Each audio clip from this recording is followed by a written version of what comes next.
Hello everyone, আসসালামু আলাইকুম। কেমন আছেন সবাই? আজকে রিসান আর আমি আজকে ঘুরতে যাই আবারও, এবং সঙ্গে ছিল রিসানের নানুমণি।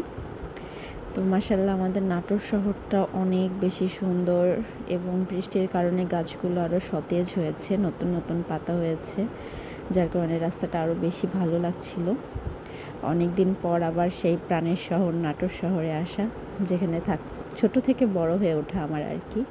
আর এটা ছিল নাটোর ডিসি পার্ক, যেখানে আমি আমার বাবুটাকে নিয়ে এসেছি। এই পার্কটাতে অনেক বাচ্চা কাচ্চা আসে, এবং বাচ্চাদের একটা কিডস জোন আছে, বাচ্চারা খেলাধুলা করতে পারে।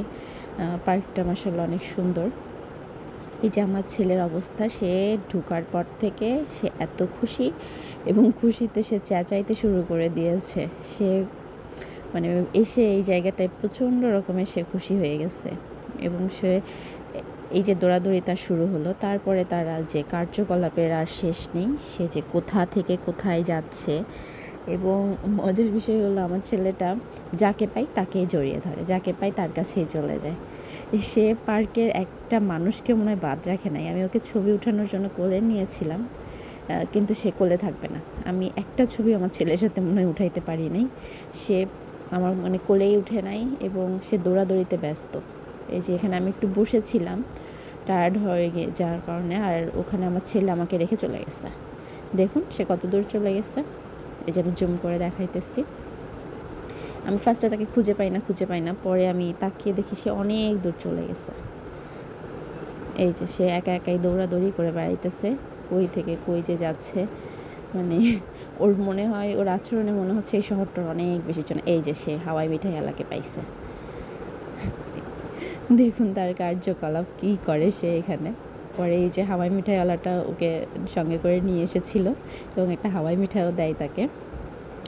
সে আসবে না, তাকে ধরা যাবে না, সে হলো একা দৌড়ে বেড়াবে। দেখুন তার দৌড়টা দেখুন, সে কোন দিকে যাবে দিশেহারা হয়ে গেছে। এতটাই সে খুশি, অনেক দিন পর বের হয়েছে তো, যার কারণে আসলে ও আনন্দবাজ, প্রচুর আনন্দের জন্য কোথায় থেকে কোথায় যাচ্ছে ও নিজেও বুঝতে পারতেছে না। এই যে এই যে দুইটা ছেলের মাঝখানে এসে সে বসেছে, অথচ এই দুইটা মানুষকে কিন্তু সে চেনেই না, কিন্তু এই যে সে দৌড়ে যে তাদের মাঝখানে বসতেছে। এইরকম ও যাকে দেখে তার কাছেই দৌড়ে যায়, যাকে দেখে তার কাছেই দৌড়ে যায়, হাসাহাসি করে। তো এই যে খেলনাটা, সে হচ্ছে একটা দোকান থেকে এই খেলনাটা উঠিয়ে নিচ্ছিল, পরে আমি ওইটা ওকে 20 টাকা দিয়ে কিনে দিই, এবং সেইটা নিয়ে মনে হয় 5 মিনিটও খেলতে পারে নাই, সে সব কিছু ফেলে দিয়েছে। যে পাখা একটা ফেলে দিচ্ছে পানির মধ্যে, এবং মাছ যাচ্ছে নিচ দিয়ে। আমি এবার বলি যে মাছের পাখা বানাই দিয়ে এটা দিয়ে। তারপরে সে তো নিচে বসেই খেলা শুরু করে দিছে। সে একটা সেকেন্ডের জন্য থামে নাই, এবং সে ওখানকার যে দোকান টোকান শুরু করে যাবতীয় যা আছে সব একদম লণ্ডভণ্ড করে দিচ্ছে। এই যে সে মনে হচ্ছে আজকে মুক্ত পাখির মতো দৌড়াদৌড়ি। মাশাআল্লাহ, আমি তার অ্যাক্টিভিটিস দেখে নিজেই হতবাক হয়ে গেছি। মনে হচ্ছে এই পার্কটার কত চিরচেনা। ও কখনো তাকাই না ওর মা আছে কিনা ওর সঙ্গে, ওর নানু আছে কিনা ওর সঙ্গে, ওর দেখার সময়ই নেই। ও যেন একদম নিজের মতো দৌড়ে বেড়াইতেছে, দেখুন। এবং ওর যে হাসিটা, এই হাসিটা, ওর যে হাসিটা, এটা আসলে কি বলবো, ও হেসে বাঁচে না। এই যে আবারও এখানে একটু পানি দেখে, যার কারণে সে যায়। তো তারপরে যে তাকে নিচে আসে কিডস জোনের দিকে, এখানে কিডস জোনে আসলে ও তো অনেক ছোট, সবে মাত্র 1.5 বছর বয়স, কিন্তু এখানে আসলে এত ছোট বাচ্চাদের জন্য দোলনাটাই প্রেফারেবল। কিন্তু আমার বাচ্চাটা আসলে দোলনায় বসতে কিছুতেই চাচ্ছিল না, আর এগুলোতে আসলে একটু বড় বাবুরাই খেলাধুলা করছিল, যেখানে আসলে ওর মনোপ্রত হচ্ছিল না খেলার মতো আর কি।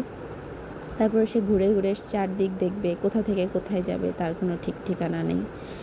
এই যে শেষে আমার ছেলেকে আমরা বাদাম বেচতে লাগাই দিচ্ছি। এবার সে বাদামওয়ালার কাছে গেছে, সে এখন বাদাম বিক্রি করবে। আমরা তো এখানে মজা করছিলাম যে কাঁচা বাদাম বিক্রি করো, তাহলে আঙ্কেলের সঙ্গে কাঁচা বাদামটা বিক্রি করো। হ্যাঁ, বাদাম বিক্রি করা শেষ। এবার দেখুন সে কী করে। একটা ছোট্ট বাবু আসছিল, যে ওয়াকারে হাঁটা শিখছিল মাত্র। তো এবার যে বাবুটার ওয়াকার নিয়ে খেলা শুরু করে দিছে।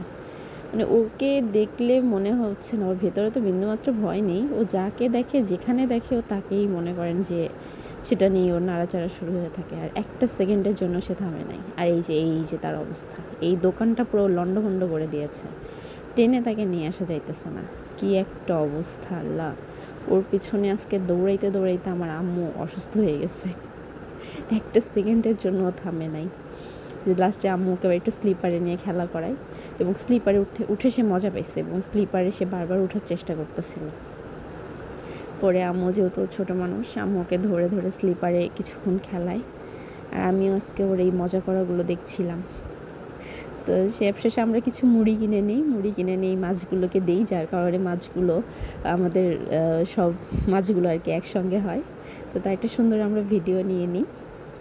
এই করতে করতে সন্ধ্যা গড়িয়ে আসে এবং আমাদের বাসায় যাওয়ার সময় হয়ে যায়। দেখুন আমার ছেলে একা একাই বাসার রাস্তায় দৌড়াইতেছে। এই ছিল আজকে আমাদের ব্লগ। ভালো থাকবেন সবাই, আল্লাহ হাফিজ।